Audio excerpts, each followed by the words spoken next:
Donc, nous voici maintenant sur le deuxième module qu'on a consacré à la fiscalité immobilière. Donc, avec plusieurs choses, on va revenir sur les dispositifs, donc de manière assez rapide, sur les différents dispositifs d'investissement locatif. On verra le caractère professionnel de la location meublée, la réforme de la taxe d'habitation, donc ça, Christopher, tu nous en diras un mot, ainsi que la révision des valeurs locatives des locaux d'habitation. Un petit point sur l'exonération CET, taxe foncière sur certains commerces de proximité, et puis un tout petit focus sur le prêt à taux zéro. Alors concernant le Pinel, donc juste pour rappeler un peu le dispositif Pinel, donc c'est un dispositif qui concerne les constructions de logements neufs qui sont destinés à être loués sous conditions de loyer, de montant de loyer et de ressources. Et puis donc derrière, il y a des réductions d'impôts dans la limite d'un investissement de 300 000 € par an. Voilà, je passe sur les détails, il n'y a pas de changement profond là-dessus, si ce n'est comme indiqué ici. Alors un changement qui est quand même très important, c'est qu'aujourd'hui, ça ne concernera plus l'habitation individuelle, mais ce sera uniquement ciblé sur les bâtiments d'habitation collectif. Ce qui est visé là, c'est, vous savez, les clients qui achètent un terrain et font construire eux-mêmes la maison et louent eux-mêmes. En fait, c'était souvent intéressant, notamment pour les clients qui étaient dans le bâtiment, parce que ils avaient à la fois le coût de construction qui était maîtrisé et à la fois la réduction d'impôt qui allait bien, qui pouvait aller jusqu'à 21%, donc c'était pas neutre si vous alliez jusqu'à un engagement de 12 ans. Là, l'administration coupe un peu le sujet, puisqu'elle dit dorénavant, il faudra que ce soit une habitation collective et plus une habitation individuelle. Donc c'est terminé, il faut quand même prévenir les clients que ça sera terminé au 31 décembre 2020. Donc si vous avez un investissement à faire, c'est maintenant, c'est cette année et qu'il faut le lancer. Alors pareil, la réduction d'impôt de Normandie, on en a parlé l'année dernière, vous vous rappelez, c'était tout ce qui faisait suite à l'accident à Marseille, où certains appartements se sont écroulés parce que les immeubles étaient vétustes. Donc pour notre secrétaire d'État au logement, Julien Denormandie avait créé son dispositif, qui est en fait une forme de Pinel, mais un Pinel dans l'ancien. Et ça consiste à quoi? Ça consiste à faire des travaux d'amélioration, et des bâtiments qui sont dans un état des fois pitoyable. Et pour être éligible, il faut faire plus de 25% du prix d'acquisition en travaux toujours d'amélioration. Alors qu'est-ce qui s'est passé? Ce qui s'est passé, c'est que le délai étant relativement long en termes d'exécution de travaux, ils ont prorogé d'1 an ce sujet de Normandie, avec une grosse problématique aussi, c'est que sous de Normandie, en fait, il y avait certaines villes qui étaient visées. Là, ils vont laisser au préfet localement la possibilité de créer des secteurs. Donc, on descend d'un cran. Avant, c'était l'État qui définissait les villes concernées. Et là, les préfets pourront, au plan local, plan régional, décréter que certaines villes sont éligibles aux de Normandie. Donc, à suivre, ça devrait s'arrêter, c'est-à-dire que ça a été créé temporairement, donc théoriquement, dans quelques années, on ne devrait plus parler d'une de Normandie. Juste le deuxième tiret, donc là c'est de la sémantique, c'est-à-dire plutôt que de faire référence aux travaux de rénovation, maintenant on parle de travaux d'amélioration qui sont définis dans le cadre des charges déductibles des revenus fonciers. Oui. Et puis le troisième tiret, c'est simplement qu'avant c'était un dispositif limité à cette notion de centre de commune, et maintenant c'est plus limité, c'est-à-dire que ça peut être indifféremment sur le territoire des communes éligibles bien sûr. Alors, réduction Malraux, très vite, le dispositif est prorogé de 3 ans, mais comme chaque année, pour ceux qui suivent la loi de finances depuis plusieurs années maintenant, le Malraux, il existe depuis très très longtemps. C'est pour rénover en fait notre patrimoine français. Donc, c'est des opérations de restructuration d'immeubles qui sont assez lourdes. Souvent, vous avez une belle défiscalisation, mais souvent, vous ne retrouvez pas non plus votre argent au bout. C'est vraiment en limite du mécénat. Donc, ce dispositif connu depuis très longtemps en matière de défiscalisation immobilière est prorogé encore de 3 ans. Sur le Censi-Bouvard, donc juste on rappelle, donc ça c'est des réductions qui concernent les investissements dans les résidences meublées, donc notamment les résidences destinées aux étudiants ou aux personnes âgées handicapées. On vous rappelle que tout ce qui est résidence pour les vacances, on va dire, étaient exclus déjà depuis Ouais. quelques années. Il n'y a pas de changement particulier ici sur ce dispositif, si ce n'est simplement il y a une petite modification pour que tout ce qui concerne les résidences avec service pour personnes âgées eh bien, vont rentrer plus facilement dans le dispositif du Censi-Bouvard. Il n'y a pas de modification particulière sinon. N'oubliez pas auprès de vos clients que c'est de la location meublée, hein, donc c'est du BIC. Alors pareil sur COS, COS c'est un vieux dispositif, hein, c'était aussi d'une ancienne ministre du Logement, Emmanuel, je crois, de mémoire. Ce dispositif est prorogé. Oh, elle a fait un petit séjour au ministère, mais son dispositif est prorogé jusqu'en 2022. C'est un peu comme le Malraux, c'est quelque chose qui va peut-être durer un peu dans le temps. Ouais, rien de spécial sur ce dispositif.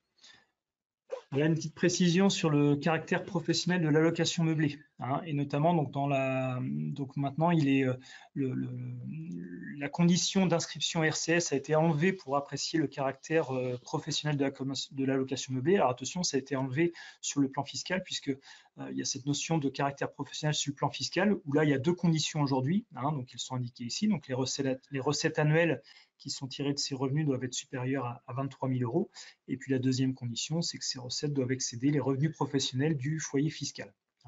Et c'est bien distingué du caractère professionnel en matière sociale, puisqu'en matière sociale, les conditions sont un petit peu différentes. Alors, c'est quoi les conditions?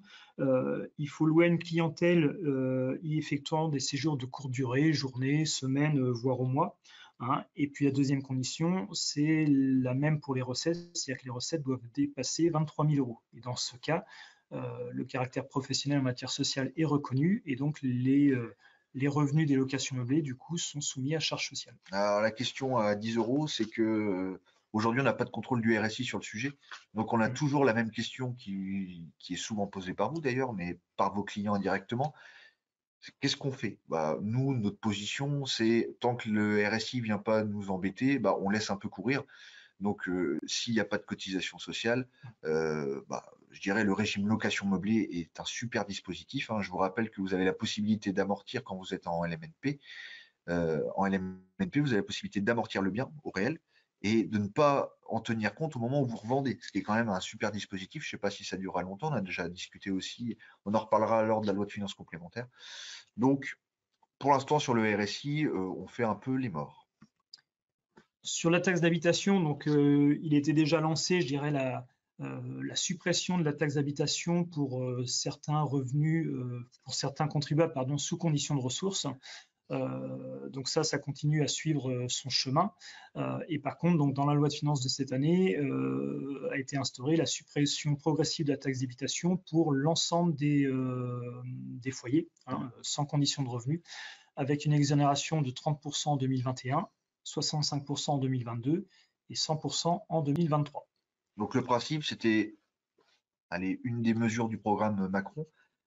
À la fin de son mandat, alors ce ne sera pas tout à fait ça, mais à la fin de son mandat, suppression totale de la taxe d'habitation pour tout le monde. Je dis bien taxe d'habitation sur la résidence principale. Si vos clients ont des résidences secondaires, ils continuent de payer la taxe d'habitation, voire même, il y a des surtaxes qui s'enclenchent aujourd'hui dans certaines communes, dès lors que c'est votre résidence secondaire. Je pense notamment aux villes sur la côte ou dans le sud. Alors, vous avez bien compris que ça faisait moins de recettes pour les communes. Donc qu'est-ce qui se passe? C'est cette révision des valeurs locatives sur la taxe foncière. Donc, on va vous faire un petit zoom sur ce sujet, mais grosso modo, la contrepartie de supprimer la taxe d'habitation, c'est la révision des valeurs locatives des taxes foncières qui datent des années 70. Et rappelez-vous ce qui s'est passé sur les locaux professionnels, et on va aller exactement dans le même système. C'est l'objet du zoom. Donc Christopher, là, la réforme des valeurs locatives des biens pro là, chez nos clients, qui est gérée encore à peine digérée aujourd'hui, on va enchaîner directement là, avec la réforme des valeurs locatives des biens d'habitation. Alors oui, c'est toujours le même sujet, c'est que les valeurs locatives, que ce soit pour les locaux pro ou les locaux d'habitation, ça date de 1970. Donc c'est très vieux, il y a des écarts, c'est plus d'actualité. Et donc ils avaient lancé au niveau de l'État une expérimentation en 2014 et 2015 dans 5 départements, dont Paris et le Nord, qui permet de revoir un peu les nouvelles valeurs locatives de la taxe foncière, puisque, comme on le disait tout à l'heure, la taxe d'habitation va être supprimée, donc il n'y aura plus de problématique de valeur locative pour les taxes d'habitation seule la valeur locative des taxes foncières va être réformée. Et évidemment, comme on a supprimé la taxe d'habitation, le but est de revoir à la hausse les valeurs locatives des taxes foncières. Et du coup, les résultats de l'expérimentation, comme tu dis, là, ça donnait quoi? Oh, ça a donné des hausses. C'est-à-dire que quand ils ont expérimenté, notamment à Paris, ça fait des hausses de 160%. Dans le Nord, dans certains endroits, 250%. Dans le parc social locatif, ça faisait des hausses aussi astronomiques. Donc il y a pas mal de choses qui vont être mises en place, mais il ressort de ce rapport qu'en ayant les loyers pratiqués dans des secteurs communaux, on pourra déterminer une valeur locative, comme pour les locaux pro, où je vous rappelle que les locaux pro sont déterminés, enfin la valeur locative des locaux pro est déterminée en fonction des loyers pratiqués par les bailleurs. Et du coup, concrètement, justement, ce calcul de valeur locative pour les biens d'habitation, il va se faire comment concrètement? Alors, comme les locaux professionnels, Ouais. on va avoir des secteurs au niveau de la commune. D'accord. On va avoir des catégories. Il y a 4 catégories pour l'instant qui est prévu, appartements, maisons, etc. Et pour chacun de ces secteurs et chacune de ces catégories, un tarif va être déterminé au mètre carré pour chacun des secteurs, chacune des catégories. Comment on va être calculé ce tarif? Eh bien, ça sera en fonction des loyers pratiqués dans le secteur. Donc en fait, c'est les propriétés bailleurs qui vont être mis un petit peu dans la boucle pour avoir les informations. Comme pour les locaux pro à l'époque de la 6673 entre 2013 et 2015 pour les locaux pro. Donc ça veut dire que nos clients bailleurs vont avoir des choses à faire? Ouais, alors c'est là où... Et nous par conséquence? C'est ça, bah oui, parce qu'à l'époque 2013-2015, on n'était pas très au point sur la 6673. Ouais. On pensait que c'était un coup d'épée dans l'eau. Et puis aujourd'hui, nous on a les dossiers qui reviennent en disant bah, on a mal déclaré à l'époque.